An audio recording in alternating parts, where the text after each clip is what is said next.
Hey guys, welcome back. Hey guys, brand new podcast. Hey, wait a minute. It's my podcast. Oh, sorry, I forgot. Enjoy. She's really not showing any signs of age. She doesn't look like it, that's She really for sure. isn't. She looks good. Yeah. She's Her face doesn't even look old. She has no gray hair. Yeah, like she doesn't look like an old puppy. No, she doesn't act like an old dog. She plays every day, same time of day. She plays a little shorter. Like she used to play for like 10, 15 minutes. Now she's playing for like 5. But other than that, I still walk her every day. She's just as active. She seems to be asleep more.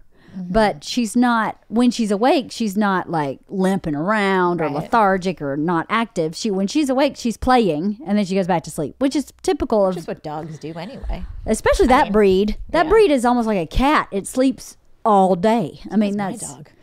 Does she? She sleeps a lot, yeah. Mona sleeps all freaking day too.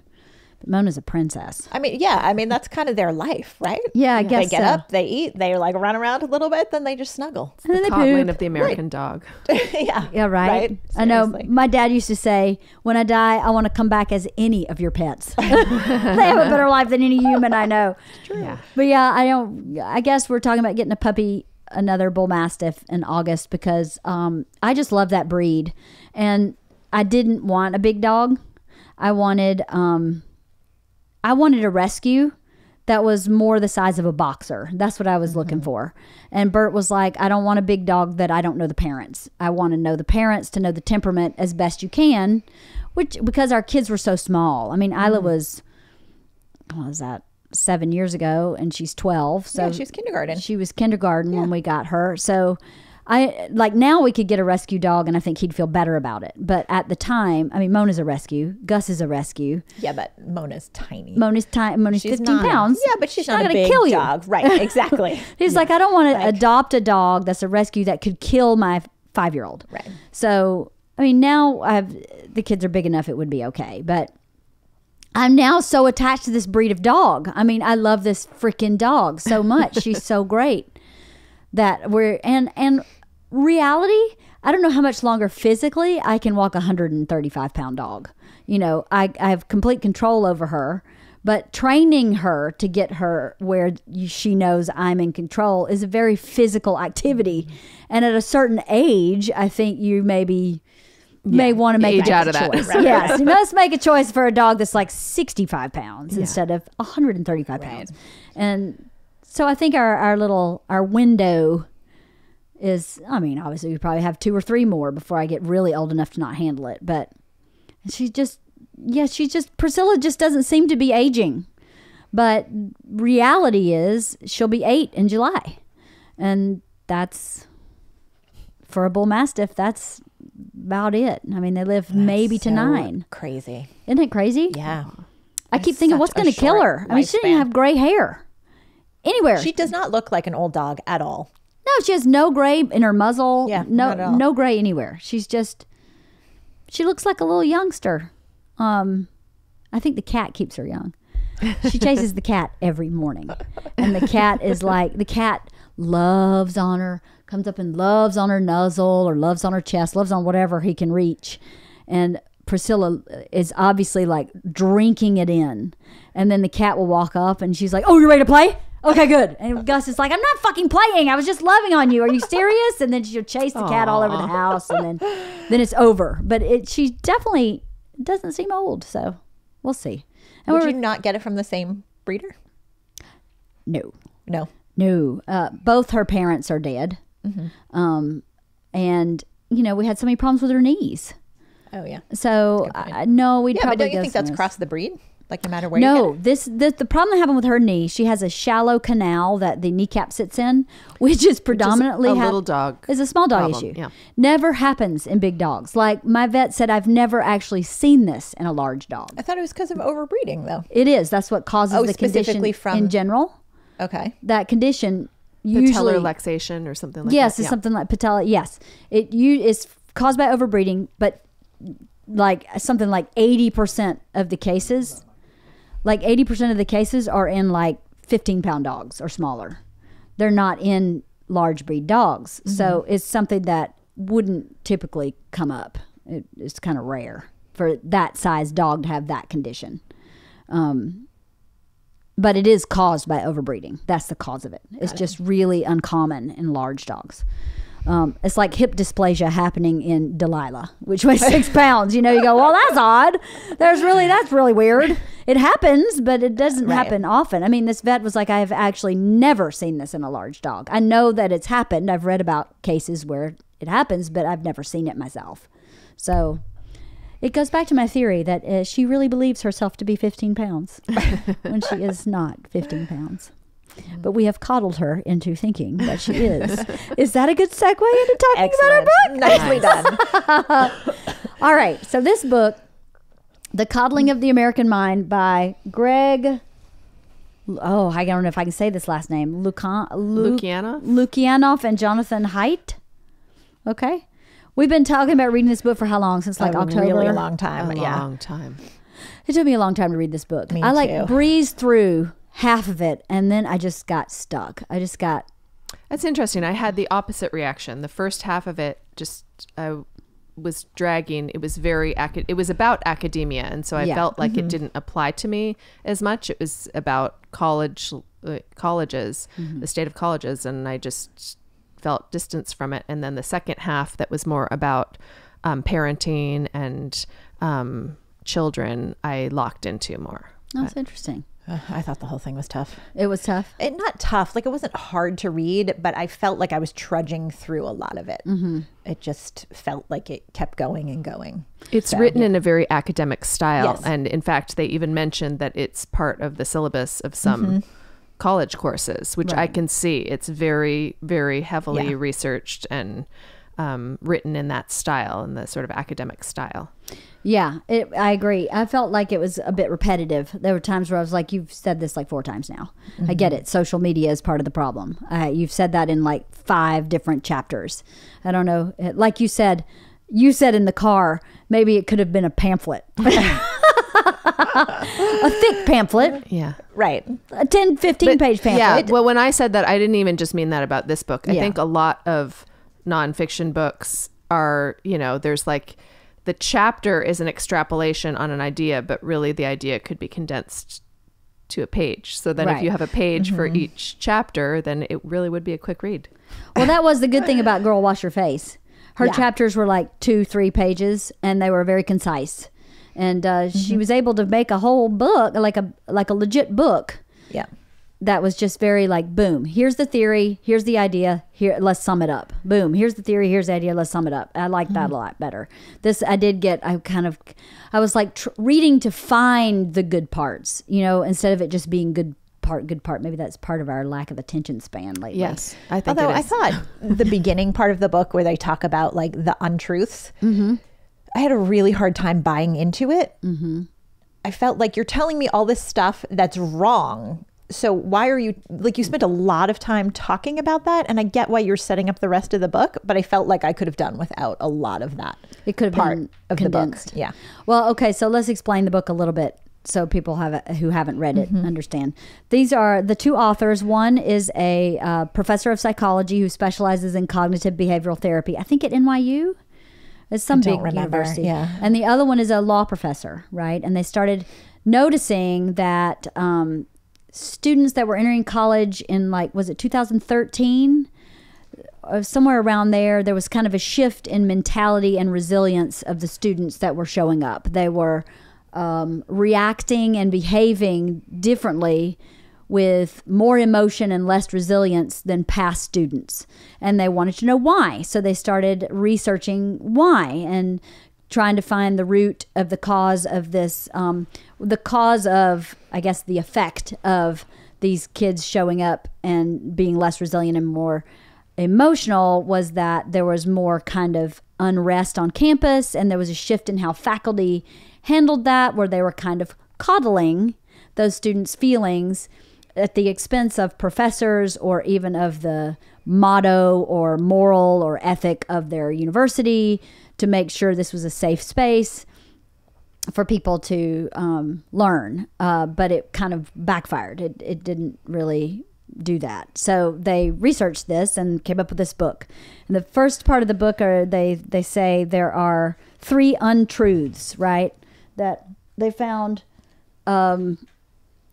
these students kind of live by, that they were taught these 3 untruths. One is the untruth of fragility, which is that I don't even think it's just the students, though. I think it's a cultural thing. Yes, but It's manifested in the fact that they were seeing these students, but it goes more than that. It's You're right. The parents who think their children are. Well, the parents caused this untruth, right? Right. The untruth that this generation, I guess is iGen, right? Or Gen X, which are, Gen Z. Gen Z. Yeah, We're which is Gen X. iGen. Yeah. Gen Z and iGen are the same. Yeah. So those people, they said the 3 untruths were the untruth of fragility, which is that which does not kill you makes you weaker, which we grew up with. That which does not kill you makes you stronger, right? And emotional reasoning, which you should always trust your feelings, which is maybe your feelings aren't always exactly right. And then the third one was us versus them, where people are in one groups of either good or evil, and there's no middle, there's no meeting in the middle to try and find a common ground. You're either good or you're bad. You're with me or against me. That those 3 things were the kind of the mentality of the students they were observing coming to school, and they wanted to find out what caused that, right? Yes. Mm-hmm. Is that a good way of? Yeah. Very well That's- summarized. And then he then breaks down the causes and all that. We'll go through all that. But so the untruth you're talking about was when you said these untruths, this bothered you, that it was too much information, or it was too drawn out, or I don't know. It just felt very backwards to me. Like to give you all this sort of like false information. This is how everyone believes. I don't know. Like it took me a really long time to get to their point. I felt like, and it wasn't until like almost the 3rd one where I was like, okay, I kind of see where you're going with this. Right. But I don't know that I need all of this. This is all the stuff that is wrong. yeah. And this is all the stuff that I don't want to say is right. It's not that simple, Right. but I don't know. I just felt like it was a little bit unnecessary in my opinion, but I don't know. What do you think? About the untruths. The untruths. I think it just took me a little while to come around to them. At first, I felt defensive about them. Yeah, I had a little bit of defensiveness because I thought, well, just because that which doesn't kill you makes you strong, which that's what we grew up with, that I feel like there are a lot of people our age that I've seen like, well, I got spanked. My parents beat me up and I turned out okay. And so that which doesn't kill you makes you stronger, right? Like that's a hardship. Mm-hmm. But at the same time, it's like, well, okay, you turned out okay. How much more okay would you have been if you hadn't been spanked or hit or beaten or whatever the things were? So I felt defensive in that regard on that one. And the untruth of emotional reasoning, always trust your feelings.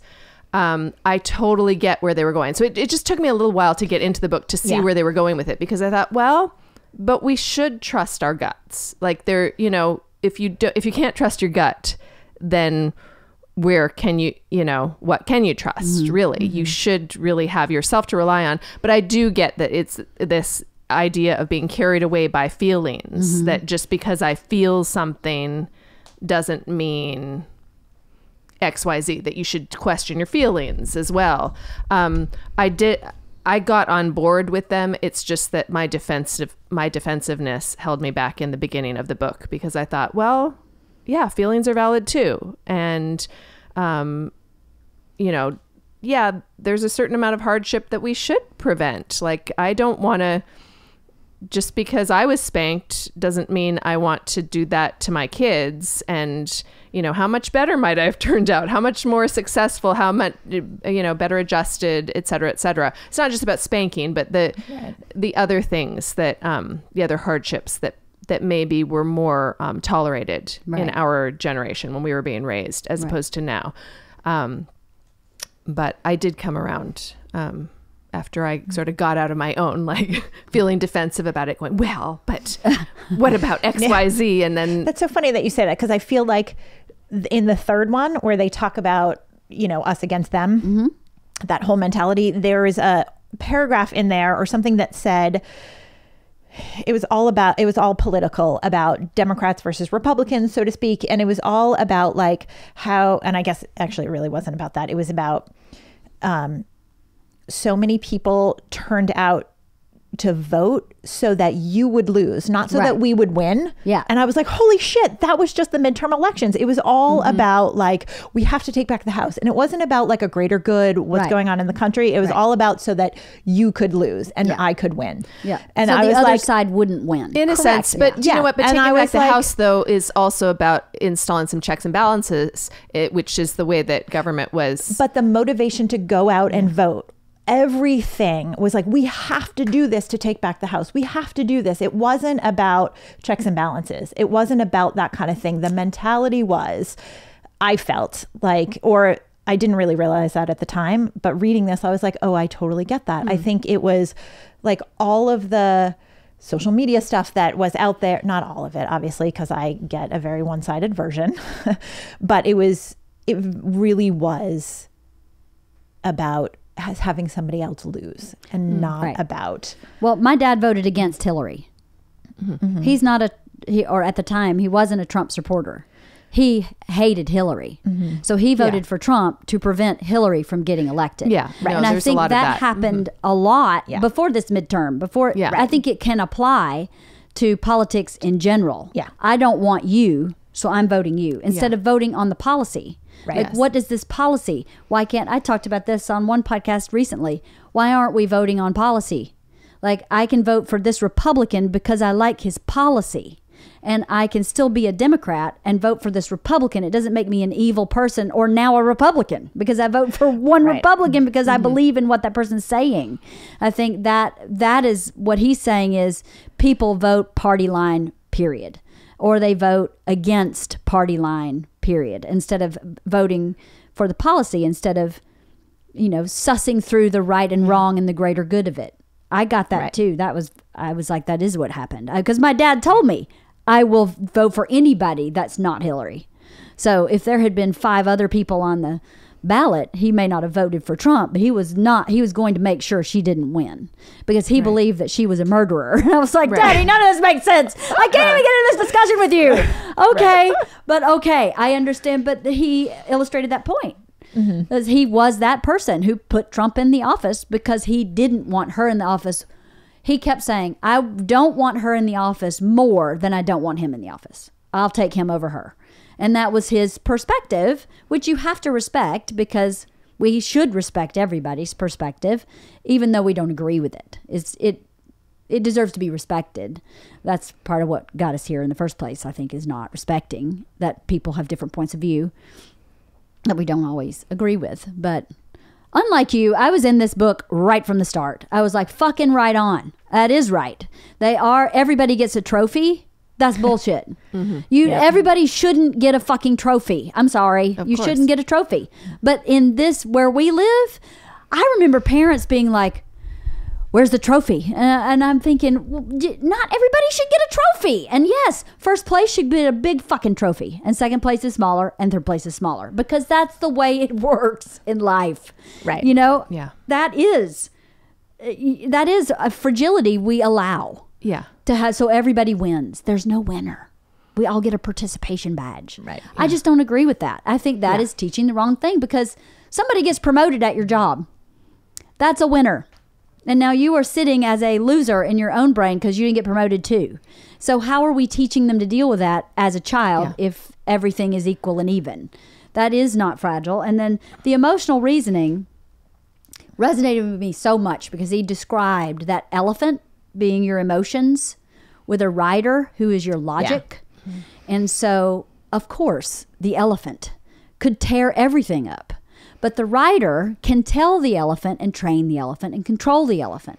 So who's in charge? Yeah. If you are reacting from everything emotionally, the elephant is in charge. And sometimes that's appropriate. Sometimes the elephant needs to run through a wall. But really the rider should be in charge. And I think what happens when we allow emotions to always be your barometer is that you have problems like anxiety. My daughter can't sleep at night because she believes there is a monster in her room. The elephant is running the show. And so I say, you have to train the elephant. Doesn't mean the elephant is wrong or bad. Sometimes there will be a monster somewhere you need to go, we need to get out of here. But you have to teach the elephant which is when to listen and when not. It doesn't mean the feeling isn't real. Right. But you have to teach yourself to understand when it is and when it isn't. And if that elephant is in charge, that rider has no control and that elephant can't assess, okay, there really is no monster in my room. And, I am safe. This house is safe. There's 2 dogs, 1 dog which would eat a monster if it was in my room, and I'm okay. But you have to practice that, and that has to be your norm as opposed to trusting your feeling. I think trusting your gut and your feeling is, when it works, is actually filtered through logic. It's not just like, I want an ice cream sundae, I get it. I want an ice cream sundae, but I just had a lollipop and a soda, and maybe I shouldn't have an ice cream sundae. I still want the ice cream sundae, but maybe I shouldn't do that right now. I think that your gut is a great barometer, but it's only part of the tool. And then the us versus them, I just think is crazy because I think that's what got us here in the first place. I mean, they have this one thing called, let's see, what was it called in here? They found that the students saw people either as victims or oppressors, that you're one of the two. Yes. You're either a victim or you're an oppressor. Well, fuck, then we're all fucked. I don't want to be a victim. Right. Yeah. And I don't want to be an oppressor. The first half of this book was very troubling to hear about the state of colleges and universities right now, because the whole point of having a university education is to have that like dialectic that to be exposed to all different types of thought and ways of thinking, and it's very disturbing to hear how that seems to be getting shut down. It does. What was interesting too was they were talking about how these students are having a hard time distinguishing between uncomfortable and unsafe. Yes. Yeah. And that college is supposed to make you uncomfortable. Yeah. Right. You're not living at home. You don't know any of these people. A lot of kids grow up with the same group of people in some broad spectrum anyway. And now you're in a whole new city for most kids, a whole new group of people, new thoughts, new ideas, things you've never been exposed to. You're supposed to be uncomfortable. That's healthy. That's how you grow. But they deem that uncomfortable as unsafe. They can't distinguish between the two. And the universities are saying, oh my God, you feel unsafe? Then let's make you safe. And I think that's such a disservice. It's such a disservice. I thought, so there was something later on in the book that I thought was so interesting. They talked about students as consumers. They said, even at public universities, 18-year-olds are purchasing what is essentially a luxury product. Is it any wonder they feel entitled to control the experience? It went on and on. Yeah. But I thought that was really fascinating because as the expense of college has grown, the sense of entitlement of, when I buy something, if I'm picking up a burrito from Chipotle, whatever, I'm paying $7 and I'm picking up the burrito. If I'm going to a fancy dinner and my steak isn't cooked the way I'd like it cooked, then I feel more entitled to say, I'm sorry, could you take that back and cook it a little longer because I like it more, less rare. Right. And that, I thought that was really fascinating aspect of exploring why this is happening. It's not just about the parenting. It's also about just how, this experience that you may spend a lifetime paying off. People have student debts for literally a lifetime. Some of these colleges are like $45,000 a year or something, which is outside of the realm. Maybe it's even more than their parents make in a year. Yeah. And so to think about that sense of entitlement stemming from that was, I think, is really fascinating. The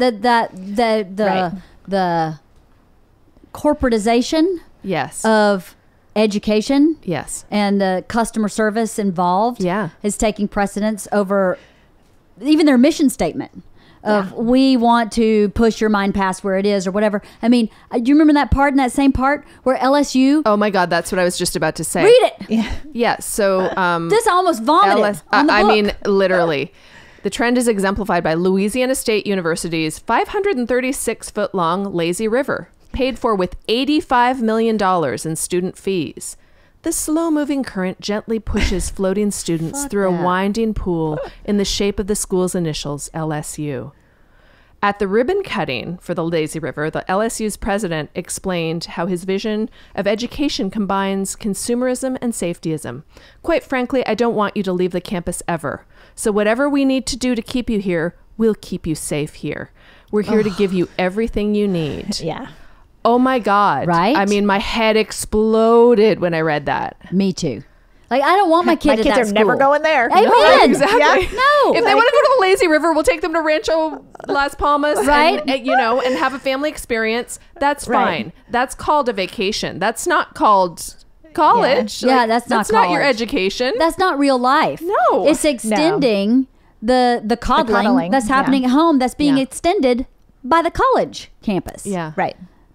$85 million on a fucking lazy river. Like, Right. what could $85 million Can you have imagine? purchased in terms of an actual college experience? Or lowered the price of college. Absolutely. Or lowered Or- the price of admission. Or Hired additional professors that Yeah. made you think about something a little bit differently. smaller class sizes. Yeah. Or, whatever. Anything. Yeah. But on a lazy river, that made me sick. Oh It my actually God. Yeah. made me Yeah. sick. And I thought to myself, how is that happening? Because I think something similar like that is happening pretty much everywhere. And, not to mention the current event that's happening now, Right. where these famous people are writing checks for people to take tests for their kids so they can get into a school that they don't deserve to be in. I mean, it's all insanity. I feel like that someone took the rule book we grew up by and just threw it out the window. Yeah. And as much as our kids have it soft, there are certain things like that I don't throw out the window, and I can't believe some people have. Yeah. Anyway, what were you Well. going to say? You were looking Oh, at I don't know. something. No, I was looking for a reference about it's unrelated, but it related and related. So this the college admissions scandals that are happening right now. There was a later part that was talking about colleges padding women's sports teams to comply with Yeah. Title IX. Right? Yep. Yes. And it made me think of Lori Loughlin. Is that her name? Yeah. Lori Loughlin. Her daughter's getting on is it the crew row team? team, yeah. Yeah. And that there's a space for that because the very coddling that I am pro Title IX. Don't get me wrong. I'm Right. pro Title IX, but these things going so far that they have to in order to have to show that they're providing equal opportunities. Maybe there aren't as many. What they're saying in this book, the statistics show, is that there are fewer girls and women who are maybe interested in whether it's crew or whatever Sports in whatever general. sport. Right. Yeah. And so padding these out, and they said they padded them out both with offering. Just a minute. Let me find this. While you're looking, Wasn't it about men's basketball or men's basketball players who are actually on the women's basketball team? Because Right. they're the trial team. Well, It's not even benefiting women at all. No. Well, so Title IX states basically that the funds and opportunities for athletics on a college campus should be fair and balanced for both male and female athletes, right? And that's wonderful. Right, but the interpretation of fair and Correct. balanced has become distorted to Right. mean exactly the Equal, same. yeah. So if there are 50 guys who are dying to be on the football team and they have this many spaces, they have to give the same amount of spaces, even though there isn't a football team maybe. Right. They have to have 50 spaces to play athletics for women when there may only be 40 women really truly interested in playing those sports. So then they have 10 spaces that people have been liberally or creatively Right. placing men Yes. in those spots Using and other- yeah. abusing Title IX, Yes. basically. Abusing the, what's it called? It's not the, is it the intent of the intent of the Title IX is to make it fair and balanced. Yes. When they're taking it to a point where it's no longer fair and balanced because they're abusing the intent. Yes. Is that right? Yes, by padding the roster with women, like girls sometimes who don't even know that they're supposed to be on the team. Right. Yeah. That's ridiculous. Yeah, they put women on the roster so that they are, quote, in compliance with Title IX, so they can increase the number of men they have on their men's team so that they are fair and balanced. But as Kathy Fromkin has said ever since I've known her, since kindergarten, fair is not equal. Yes. Fair is fair. I kept thinking that throughout this book. I was like, I just want to tell them fair is not Well, equal. they said it in the end. They did say something they very said, similar. I wrote it down. In the quest for justice, fair is not equal. Yeah. It doesn't mean that you're equal. It means that it's fair. And it is, it takes more players to play football than it does to play beach volleyball. You have four players to play beach volleyball? Like 2 on the court, or I don't know, it's not very many. So isn't it fair to have a beach volleyball team and a football team, and that be fair if those are the only 2 sports they were interested in? Clearly they'd need more men to play football than to do beach volleyball. I would find that fair if that's where the interest lied for the people involved, Yeah. I don't know. Keep going. Is there anything else you want to say there? No, I mean, I've got tons of notes. They're just sort of all over the place. I have notes all over the place too. There were 2 things that happened in the untruths that I wanted to talk about. Yeah. One was in the untruth of emotional reasoning, where he compared intent with impact. Oh my God. I just found something about that. The example he used was, I think he used like, I stepped on your toe. And I didn't mean to step on your toe. So I say, oh, I'm so sorry. I am so sorry. I did not mean to step on your toe. I apologize. And because his intention was not to hurt you or step on your toe at all, you relax and go, it's okay. Thank you so much for apologizing or whatever. And it relaxes your emotional response, right? Mm-hmm. Because you can take in that his intention was not to do that. It was just an accident. But what is happening now is the impact is more important than the intent, is what he was saying. Yeah. It doesn't matter that you didn't intend to. You still stepped on my toe. So I am maintaining my same emotional reaction to your stepping on my toe because I'm not allowing your intent to enter that. So my elephant rider is not telling my elephant, hey, I know you're hurt. You're still hurt, but he really didn't mean to. So the intention of the injury should matter, and it's not mattering anymore in the way that it should for a healthy person, not even just for someone who's healthy. And I know I have this happen with Bert when we get in an argument. Sometimes the fact that I hurt him is the only thing that matters to him. My intention means shit. And in the argument, I'll say, but my intention should matter. I didn't mean to do that. I really didn't. And I'm apologizing because I hurt you. And I'm saying I really didn't mean to, and I'm so sorry.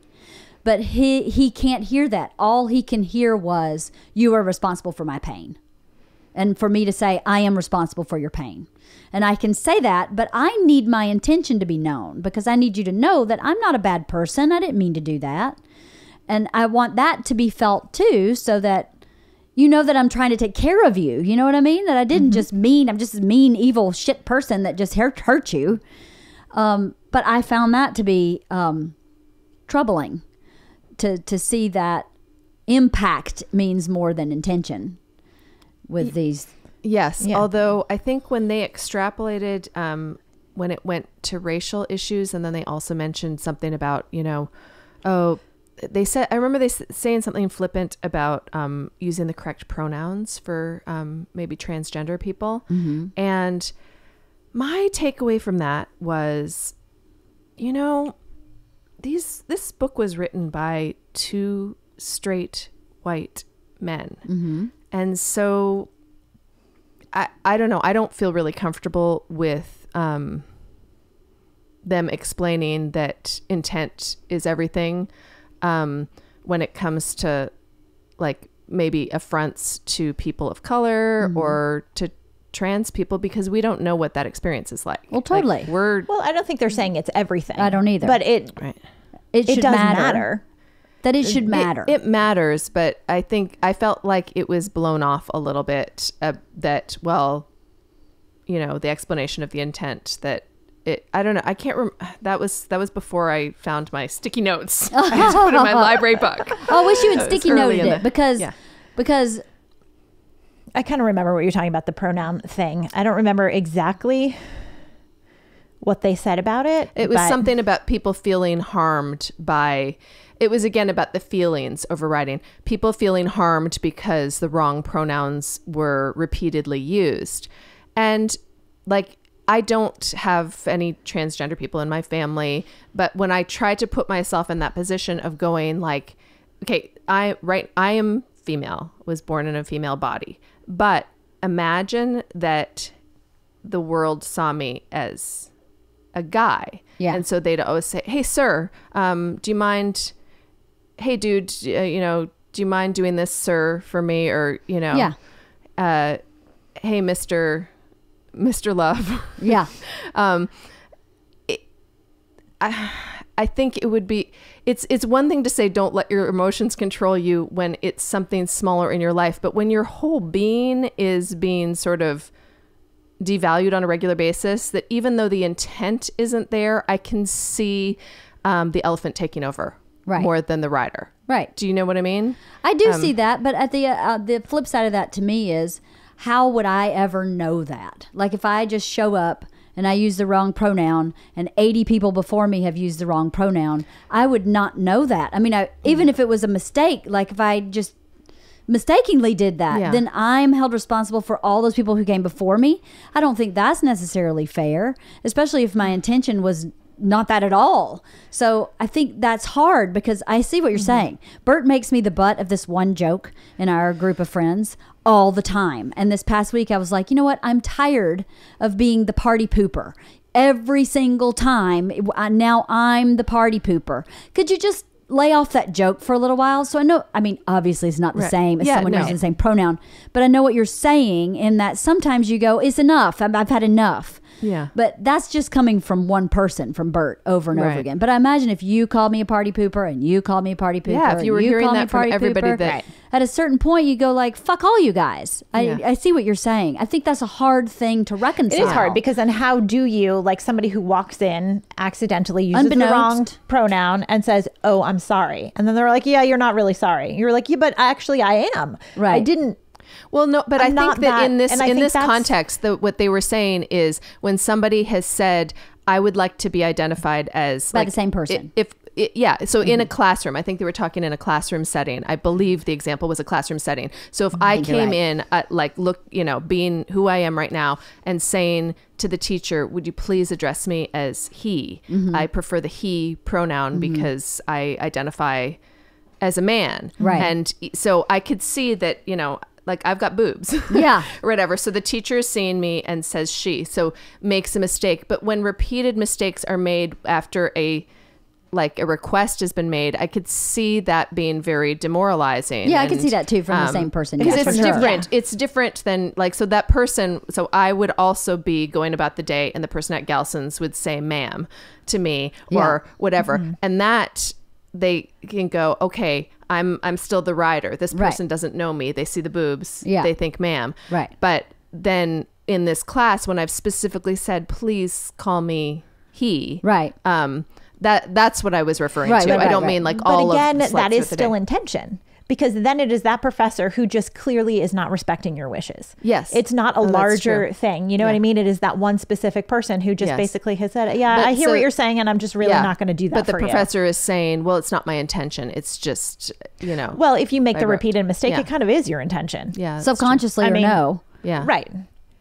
Because then it becomes, that impact is caused by intention. I think that's what you're saying, right? That impact is caused by his intention, his lack of trying. Right. Is an intention in and of itself. Yeah. Yes. I refuse to try. So my intention is, fuck you. I don't really give a shit. Yeah. Right. You don't mean enough to me to try, is what his intention is. No matter what he says it is, his actions disprove that. Right. Right.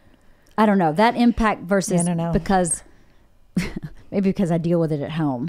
Only when we're arguing, and sometimes not arguing. It's all about the impact. And I think part of that is a lack of maturity. Part of that is a lack of practicing conflict, which is something they talk about later in the book, is the free play that's no longer happening in schools, where adult supervision takes a back seat to you just figuring it out on your own. And then you learn conflict resolution, and you learn forgiveness, and you learn acceptance.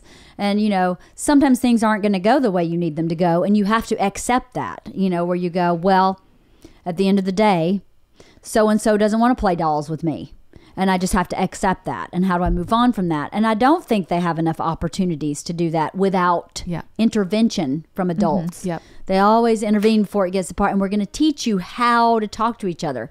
Where I think sometimes they need to just figure that out on their own, you know? Well, that's that lack of free play outside. Lack of free play outside. Like kids don't play outside anymore. Like, you know, not like they growing used to, up, sure, like no. we left school and then like we didn't see parents until the end of the day. That's right. You know, you just played outside all day and you had to figure it out. You had to figure it out. You know? You scrape your knee, you figure it out. You get in a fist fight, you figure it out. You don't go home until like dinner. Right. Like it doesn't matter what happens. You know what I mean? You could come home bloody and like it didn't matter. So and you got a very short question. You okay? Yeah. Okay, good. That was it. Right. You know, Bert and I Wash were your talking hands. about this too yesterday? One day this week. He was talking about defending himself somehow. Like, I have a no fear that if something happened to me, I would defend myself. But I've been mugged twice in New York, and the first time I actually beat the guy up, physically got the man on the ground and then left him. And then the second time I got mugged at gunpoint, and I got very verbally aggressive and then walked around the corner and got in a cop car and drove around the corner and had him arrested.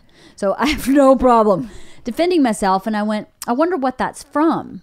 You know, I grew up with a bunch of cousins. A lot of them were boys, and we wrestled. We wrestled as play. We didn't fight. No, I never saw them fist fight. I never fist fought with them out of anger. We never fist fought in play, but we wrestled and tussled a lot. And there was a lot of like getting someone on the ground to submit and holding on to someone's hand and how quick not being able to get out and how do you get out of their grasp. And a lot of it probably looked really aggressive, but it wasn't. It was us figuring out our physical bodies and how to work like that, right? Like Bert has a really hard time keeping me confined because I can get out of any grip. I've got teeny little ankles and I can twist my way and wiggle my way out of almost anything because I grew up wrestling with 3 boys. And I think to myself, what a gift that was because when that guy grabbed me in the subway, I beat the fuck out of him. I grabbed him like I grabbed those boys, right? I know exactly where to grab you on your wrist, and he couldn't get away from me. And I just twisted his arm and hit him with the other hand until I got him on the ground.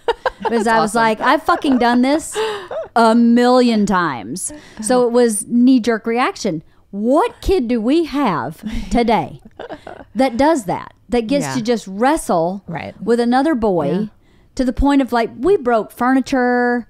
You know, as they say, we were moving furniture around in this place. It was moving around because we were, it was all for fun, but it's also practice. Not that you ever want to be mugged, but it's a way to defend yourself. And I think it translates to verbal defense, to being able to stand up for yourself, to being able to say, this is right, this is wrong, you win, I lose. Because I definitely lost. I mean, I was wrestling with boys. So it teaches you how to lose. Yeah. And then when you win, it's so awesome. But I'd get them finally. I'd have to put one knee on each arm because that was so much smaller. Like, gotcha! Finally! But our kids don't do anything like that. And I asked Bert, I said, did you do any of that growing up? He's like, absolutely not. Never. No. And I thought, isn't that interesting? You feel like you can't defend yourself at 245 pounds. If someone's coming in our house, he always, at night, some noise happens. He always goes, go check it out, Leanne. You go check it out. And I'm like, okay, no problem. Because I feel I could. Yeah. But that type, maybe not that play, but climbing trees is another thing that you could do. Now you got to get on a ladder to get on the roof of your house. People are scared, nervous to get on a ladder. It's the same as climbing a tree. Yeah. All this is practice, and they don't have any practice, right? Well, and also they don't have practice socially, like of just figuring it out. Like when we would play after school, we would get in fights and, Like even you as just really have to little figure it kids, out. it's like, Yes. no, I don't want to be the mom again. I want to be Yeah. the big sister. Yeah. No, you be the mom. I always have to be the mom. Like, right. And there's no adult or teacher that would be like, okay, well, this time it's your turn. Yeah. Next It's time Hannah's tomorrow, turn to be the mom. it'll be Last like, time. right. Like somebody stormed off or you figured it out. yeah. I have a text message about George's game. Okay. It's been canceled. Sorry. So that means I have to pick her up at school. Just now I know what my day looks like. Sorry. But yeah, I think that really is a shame. And they were dispelling all these fears we have about child abduction. They were saying in this book statistically child abduction has like plummeted and crime has gone down, but our perspective of that has gone kind of up. Well, that's because of our instantaneous news. I mean, before you used to wait to get the news until the newspaper came or the 6 o'clock news. Right. And now it is like instantaneous and we're getting, Amber Alerts, which are good. I'm not complaining about Amber Alerts at all, but we're getting not like nonstop up to the minute, relaying of all the bad things that are happening everywhere. It's far safer today than it was when we were growing up. But it doesn't feel safer. So because of that. The perspective. Yes, is the that it's less safe. perspective. Yeah. Yes. Yeah. For sure. I know I let Isla skateboard to her play practice, which is not far from here. It's what, half a mile maybe? Yeah. If that. Yeah. Bert was like, "What? Alone?" And I went, "Yeah. She's completely fine. Don't ever let her do that alone again." And I went, "You are part of the problem here. yeah. Right. She needs to skateboard in the neighborhood every single day, all day long. There's no traffic. It's totally safe. Nobody's taking her. There's nothing wrong with that." And she's 12 and a half. And she's 12 and a half. She should have been doing it for years by Yeah. now. Yeah, my And I mother-in-law walked to was sort of school when horrified. I was in kindergarten.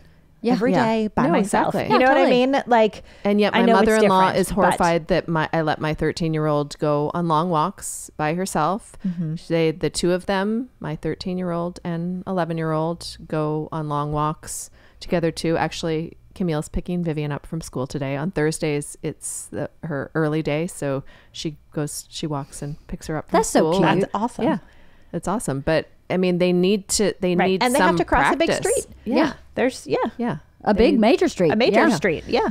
I mean, my girls walk the dog by. They walk one dog. Yeah. They walk one dog. One dog. Fair enough, though. They will not be walking. Yeah, but they right. walk the small dog almost every day after school by themselves. And Bert's like, "Are you sure?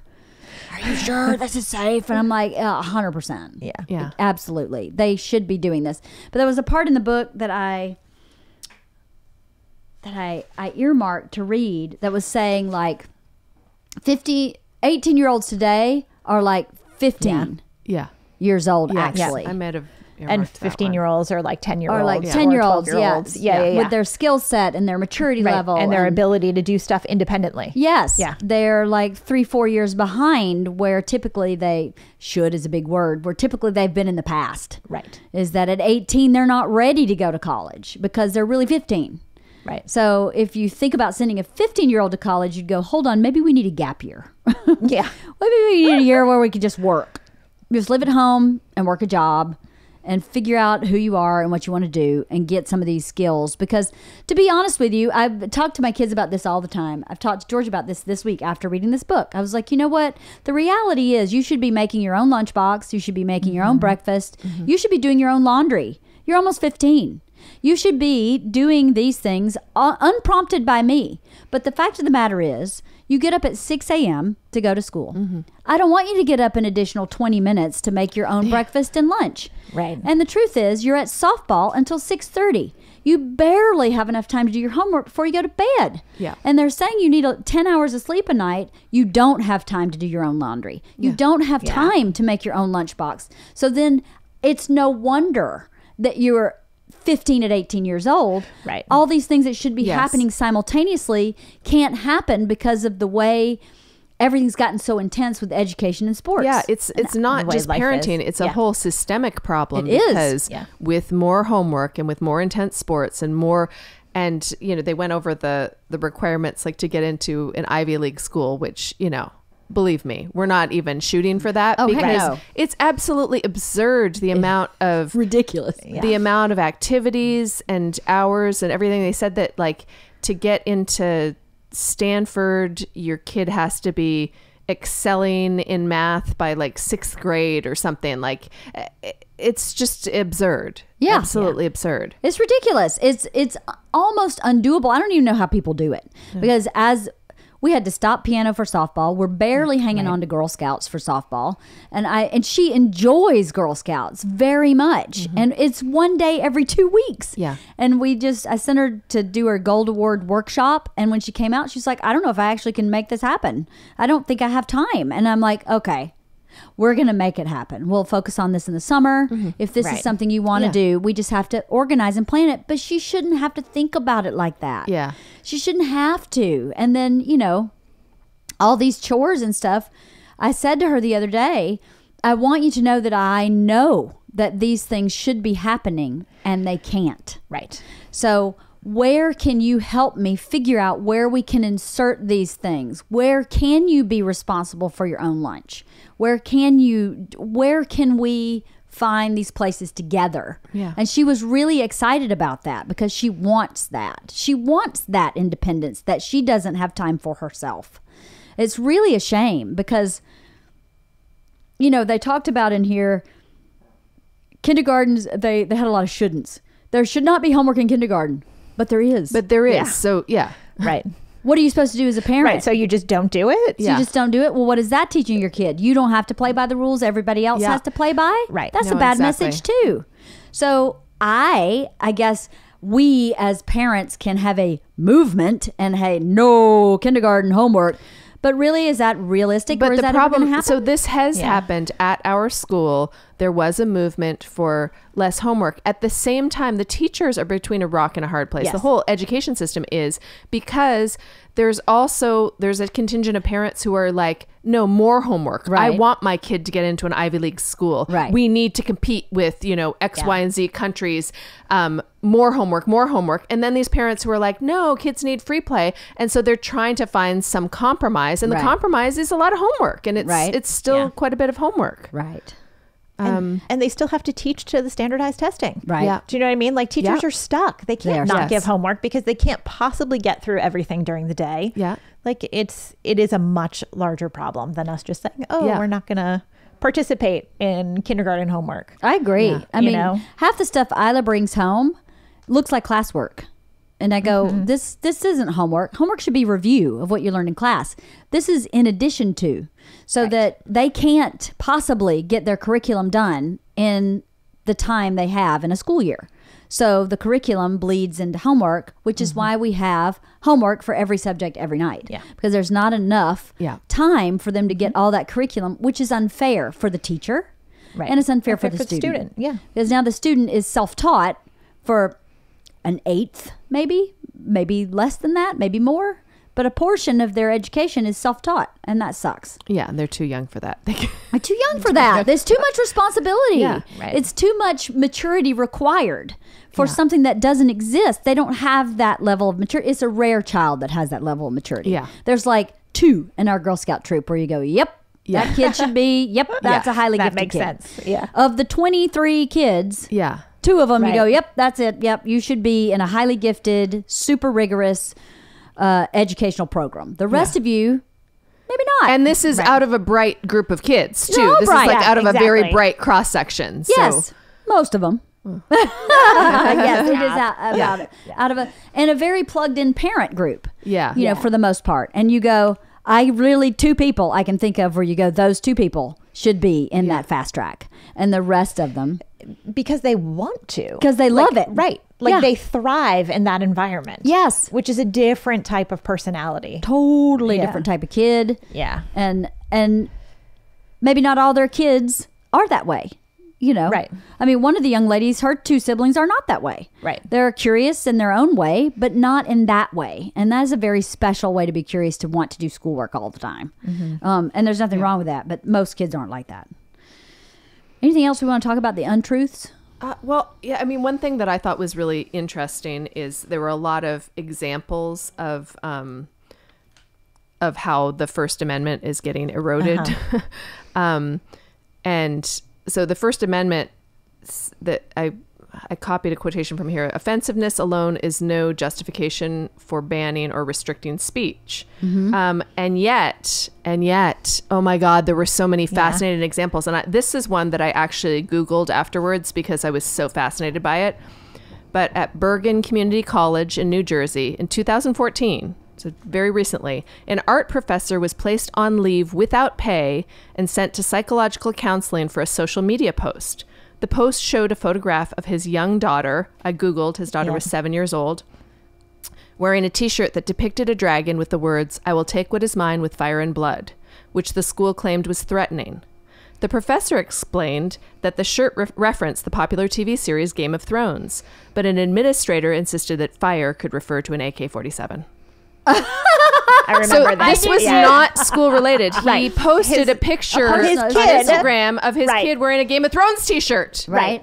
Like, what the actual fuck? Right. Oh my God, my head was exploding over so many of these examples. So many. Not just examples of that, of students overrunning a campus because a professor said something that was unsafe for them, and then the college backing up the students. Or the college sending a letter to a student who had gone to counseling at the oh my God, this was so terrible. So this is the letter.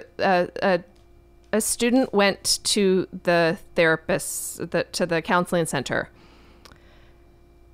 They received this letter afterwards. I received a report from the dean. Okay, this is from the dean. Wait a minute. Associate Dean of Students sent a letter to this student. Who went to private counseling. Did not mention anything about wanting to harm themselves. So it was just a counseling session. They were feeling possibly Anxious depressed or anxious or whatever. Innocuous. The Associate Dean of Students sends this with a conduct policy reminder attached, but also, I received a report that others are worried about your well-being. I'd like to meet with you to discuss your options for support and see what I can do to help. Sounds good so far. Engaging in any discussion of suicidal or self-destructive thoughts or actions with other students interferes with or can hinder their pursuit of education and community. It is important that you refrain from discussing these issues with other students and use the appropriate resources listed below. If you involve other students in suicidal or self-destructive thoughts or actions, you will face disciplinary action. My hope is that knowing exactly what could result in discipline, you can avoid putting yourself in that position. What the fuck? Right. What if that student was feeling suicidal? Right? That would drive me to suicide. I mean, right? Yeah. Oh my God. It was so reckless and irresponsible. But that, and the inappropriate thing is, and overstepping your boundaries. Yes. Like, oh my this God. scenario is not fiction. In 2015, a student at Northern Michigan University visited the campus counseling center to get help in the aftermath after being sexually assaulted the year before. She did not mention anything about self-harm or suicidal thoughts during this session. That was exactly the response that they got. And then it goes on to say she was not alone. 25 to 30 NMU students per semester received a version of that letter. And that was only at one college campus. They just cited one. It's disgusting. Oh my God. Yeah. Where have your ethics gone? That's what I think. Where are your ethics as a college, as an institution? Where are your ethics? Yeah. Who are you protecting? Right? Their own ass. Exactly. You're not protecting it's not about the that student. Because it's a litigious all. society and they're worried about being sued. Everybody's worried about being sued. There was also an example of in England, an elementary school in East London issued a rule that children must not even touch recently fallen snow because touching could lead to snowballs. Oh my God. And the problem is, this is a quotation, the problem is it only takes one student, one piece of grit, one stone in a snowball in an eye with an injury, and we can change our view. What the fuck? Yeah. Well, that is the untruth of fragility, right? Oh my God. It is the head exploding. It is is living on the worst case scenario, is believing that things are unsafe inherently. Okay, let's go to the worst case scenario and deal with it from there. And therefore it must be true. And therefore we should do everything to prevent it. When really the likelihood of listen, was it this one or was the last podcast I was talking about my botched epidural? That happens in like 0.1% of people. So if every person comes in to have a baby, to have an epidural, do they say, let me tell you something, this is what might happen. You may be paralyzed from the waist down, right? And you may have a debilitating and drug necessary headache for 10 days. You'll need someone else to take care of your baby. Why would you say that to everybody else when it's 0.1% of the people? It's such a rare thing when something like a piece of grit in a snowball. My God. What would a piece of grit do? Get in Right? your eyeball? I know. That's We never might happened have to before. wash it out. We're going to lose an eye. That snowball fight, man, it was intense. That snowball fight. Oh, here's another good one. In 2005, at the University of Central Florida, a student was charged with harassment through personal abuse for creating a Facebook group that called a student government candidate a jerk and a fool. That's all he said, a jerk and a fool. And he was charged with harassment. That's insane. That's not harassment. I call people a jerk and a fool every day. Right? Like, that's every day of my life. And then there was another one. Which am I? Am I a jerk or a fool? I'm the jerk and the fool. No. There was a student who worked as a janitor at his college, and he was sanctioned because he was seen reading a book called Notre Dame versus the Klan: How the Fighting Irish Defeated the Ku Klux Klan, a book that celebrates the defeat of the Klan when they marched on Notre Dame in the 1920s. The image on the cover was upsetting to the two people who reported him. Again, I remember that. unsafe That's right. versus uncomfortable. Right. That just makes you He's uncomfortable. reading a book to better his knowledge, and he's on the right side. Totally. Right. Totally. But that's that unsafe, right? Versus uncomfortable. I am now unsafe. When that is your emotions, right? Unchecked. Is saying, am I Right. really unsafe? Right. Because that guy read a book that has a Because I saw ugly a picture cover, on the cover that right? made me feel uncomfortable. Now Yeah. I'm unsafe. That is just, it's a stretch. Yeah. It's a bit of a stretch. But if they're making it all the time, this group of generational people. Mm-hmm. So let's talk about the causes. He talked about there's like 6 causes, right?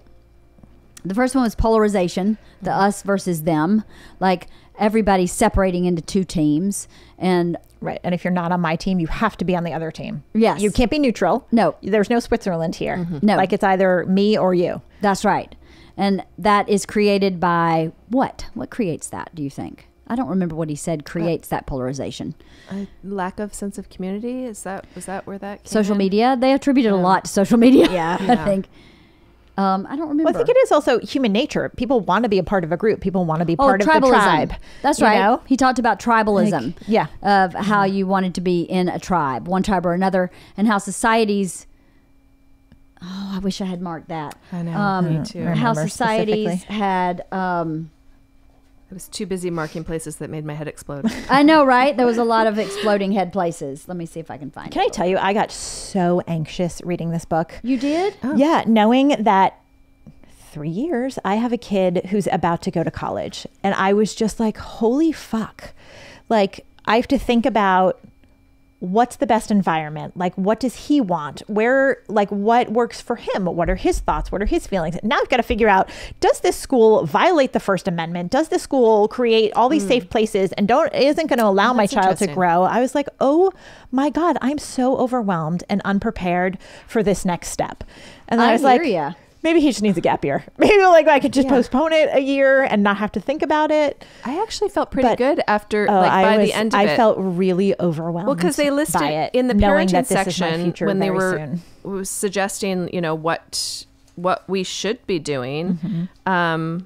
I felt like, one of the ones was practically sending your kid to Girl Scout camp, and I was like, Yes. check. Like, Right? I can do that. Yeah. I don't know. Unfortunately, wrong kid. Right. Yeah. Boy That's Scout true. camp? Me too. Yeah. I've tried. Yeah. Well, I can't find the piece, but where they were talking about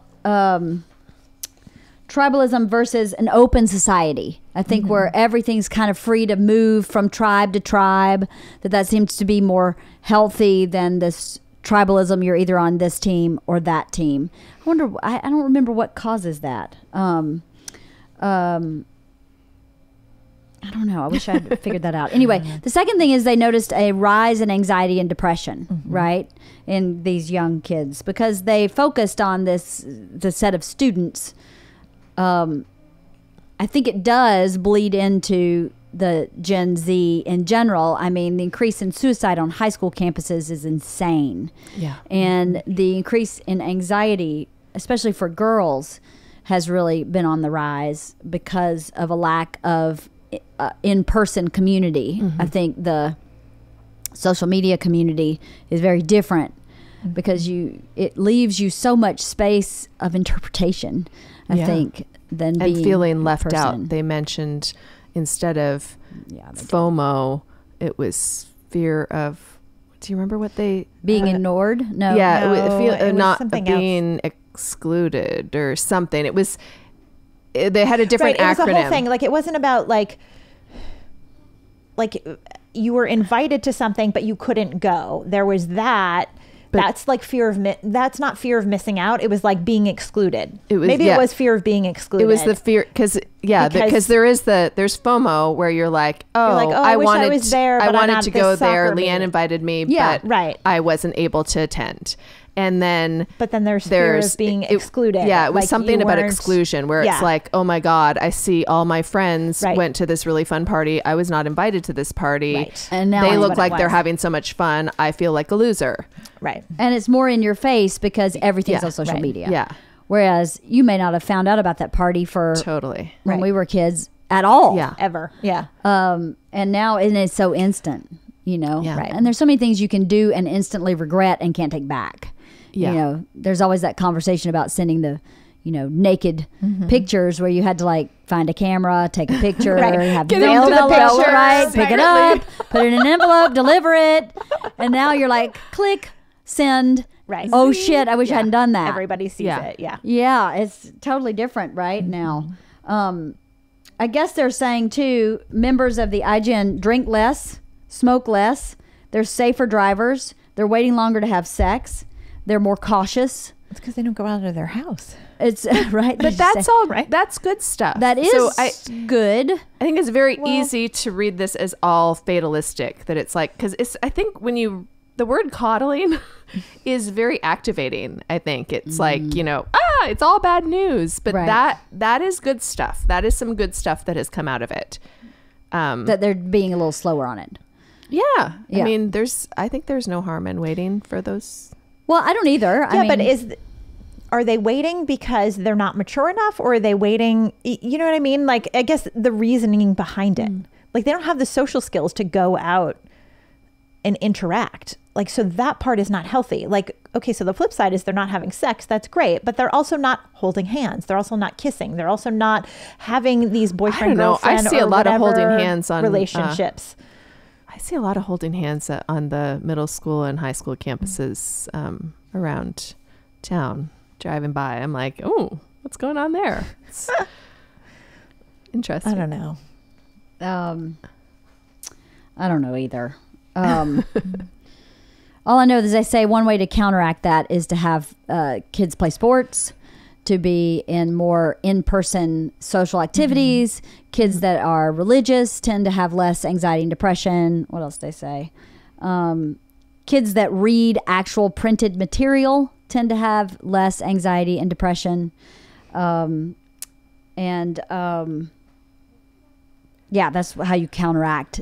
If you see your kids getting into depression or anxiety, put them in a sport or find Jesus. They also mentioned later in the book when they were talking about all of the push to get into college that a lot of that anxiety ends up being caused by not having a second of the day free because you're going from your math tutor to your, piano to your this, to that, like to all of the things that you need to round out a wonderful college application. Which I really feel like should not be your focus. Your focus should be, what's your kid interested in doing? Yeah. Georgia didn't play softball for all of middle school because she wasn't interested. She's playing softball now because she's interested, not for college. Yeah. It's because she wants to do that. And I think it's too much. I think it's too much. I think it's too intense. But so does Georgia. But this is, like you said, this is a systemic problem. 4 of the 5 seniors on her high school softball team, I think, if I'm not mistaken, 4 of the 5 are playing softball in college. that's a high percentage. Wow. So Yeah. they're playing and practicing at the level with the intention of this bleeding into college instead of this being a great experience to learn teamwork and perseverance and how to lose with grace and sportsmanship and how to play a game strategically, which is a great skill to have. Instead, it's the means to an end instead of the end. The end should be you enjoy playing the sport instead of, well, you're playing the sport so you can go to college and play the sport. Well, I don't know if that's really should be the focus, right? Yeah. Well, it's funny. I went to a meeting with our high school guidance counselors, and they were talking about this sort of thing. And they were saying how college admissions counselors snuff that out in a heartbeat. Yeah. Like they don't necessarily want to see the resume that says, oh, you did this for 2 years and this for 2 years and this for 2 years. They want to find the kid who has the passion. Right. And if you've only played softball and that's all you did your entire high school career, and you walked in and you're like, yeah, I spent my time playing softball because I loved it. They're like, okay. But like the kid who walks in is like, oh yeah, well I did that and that and that. And then they talk about like horseback riding because that's what they love. And it's not even on their high school transcript because they're like, they want to know like who you are as a person. Right. They don't want to see this perfectly crafted, thank you, resume. Like they want to see who you are as an actual person. And it doesn't matter if you have 9 after school activities or just one that you're super interested in. Right. You know, I was read like, this okay. book. Shit, I'm not going to remember the name of it. It was called Fart. I have no idea what it was called. But it was written by the guy who wrote The Tipping Point, I think. Malcolm Gladwell. Yes, and it was about kind of overcoming adversity a little bit. It had a lot in there about dyslexia, which is why I read the book. And he was talking about college, like if you are the person who goes to the college you're interested in, like he compared Ivy League college goers with non-Ivy League college goers with community college goers, and to see that the people who go to community college and either finish at a small college or go on to a larger local college and are straight A students and are really proficient compared to those Ivy League college kids who are like C students, the student in the regular college is actually usually much more motivated to work and brighter in a lot of ways than those Ivy League kids that are really struggling. That you don't have to be an Ivy League person to be super successful. Sometimes the most successful people are the people who go to the school that has the interest they want and really succeeds in that interest. That's what you should shoot for. This book was called David and Goliath. That's it, David and Goliath. It was an amazing book. Thank you, Halston. David and Goliath, and it was about those making those choices, not based on what you think is the best choice, but based on what is the best choice for you so that you can rise to the top of wherever you are. So if, you know, Georgia is not the best softball player on her team, but she has amazing sportsmanship. She is a team player. She is the first person cleaning up the field, putting stuff in the truck, putting it in the locker room, and that gives her a lot of joy. So if you look at her statistics, you're not going to see a lot, but she likes being part of a team. And I think she's starting to be really valued in what she brings to the team, which is a lot of support for the team, you know. And she'll get there with her skills on the field. She's, you know, she hasn't played for 3 years, but the stuff she's bringing is making her feel so good about herself, where you can't see that on a transcript. Yeah, right. But if she had an interview, But that's the stuff that comes out, and that's the stuff that's valuable. yeah, is that she tried something. She knew she was going in at a deficit. She knew all these other kids have been playing since kindergarten, and she hadn't. And she went in anyway. Yeah, And and she I had go, parents who supported that though, because the flip side of that is I remember a parent at our school who had her kindergartner enrolled in a sport and told me with a straight face that her family was enrolled in this sport because it was a good shot at a scholarship. And I was just like, oh my God, he's kindergarten. He's 5. Like, and I don't think he had just started. Like, I think they had been in it long term because she had researched what was a good sport to get a scholarship. that's in. insane. And I was like, That poor child. holy has shit. no I mean, I say. hope that kid likes that sport. Yeah, Like, right? I mean, I was just crossing my fingers, but like all of her children do that sport. And I thought, wow, the odds of them all loving that sport, it's pretty slim. Like, Yeah. because you like what you like. And Right. You do. You like what you like. And I don't know. It's crazy. Okay. So polarization with us, then anxiety and depression. The third one was paranoid parenting, over monitoring and over protecting your kids. Yeah. And I definitely think that does happen based on what we were talking about. We can't go outside. There is a perception that there's more crime. It's a more dangerous world than it actually is. And, you know, I think also we've moved away. A lot of people were born and raised in the city they were brought up in, and their parents were brought up in, and their parents were brought up in. And there's this community that you are all familiar with. So it's easier to open the door and go, you know, if you fall down in a lawn anywhere in the 1 mile radius, you know the person. Well, at least in LA, everybody's transplants. You don't know anybody on your block. So I think it is harder to just let your kid loose when you don't know anybody. They don't know your kid. It's a bigger leap. And, you know, it is hard too. Back to that systemic problem. If kindergarten has homework, my kindergartner hates homework. I have to manage my kindergarten to do her homework. Instead of going, fuck homework, we're not doing it. Yeah. Because that's teaching her the wrong thing. Now I am micromanaging in a way that wasn't necessary in the past because of the systemic problem. Because there wasn't homework in the Because there was past. no homework. Exactly. I remember working We on had a my times half-day tables in third kindergarten. grade. Right? I had half-day kindergarten too. Right? Yeah. That was another good thing. The requirements. Do you remember that? Yeah. The requirements Oh my for first God. grade? Yeah, for Let me see if I kindergarten. can find that. Wasn't it? I will tell you think it though, was- I yeah. noticed the different. My children are 3 years apart, and from when my first daughter, my eldest, was in first grade, maybe or kindergarten, and the standards had changed so much, even in 3 years. So over like a greater span of time, I was just so shocked because I remember the standard was like, I think it was kindergarten, and I think the standard was like being able to count to 20 when Camille was in kindergarten, and the standard by the time Vivian, and both LAUSD, there was no difference there. It was the state standards.